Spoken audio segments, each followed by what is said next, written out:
No one can give you anything more powerful than a deep and wide, high understanding of God. If you are consumed with the glory of God, if you are consumed with the truth of Christ, if the word concerning Christ dwells in you richly, if your theology of God is deep and true, you are a true worshiper, and sin is dealt with at the very foundation level. You are not going to be an idol worshiper who puts yourself in the place of God.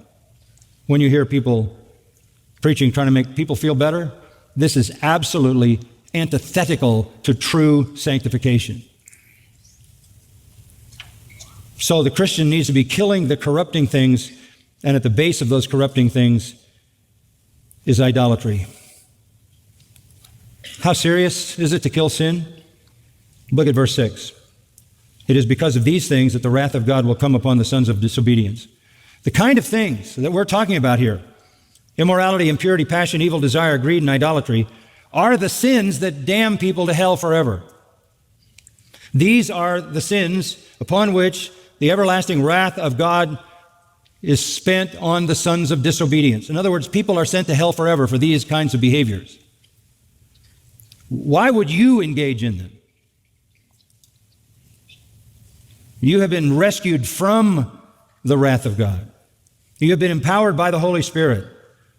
Verse 7, he says, in them you also once walked when you were living in them. Look, for two reasons you don't do this. One, these are the very things that God punishes unbelievers in hell for forever, and you know better because you have lived there before. Why would you go back? Why would you go back? The modern attitude of antinomianism, the modern attitude of condoning any kind of sin finds no support from God at all. Because you are to live out heavenly virtues. You are to be mortifying sin all the way down at its core, which is idolatry. Because these are the very things that God pours out eternal wrath on. And these are the very things that you were saved from. That was your former life. 1 Corinthians 6, such were some of you, but you are washed, verse 11, and you are sanctified.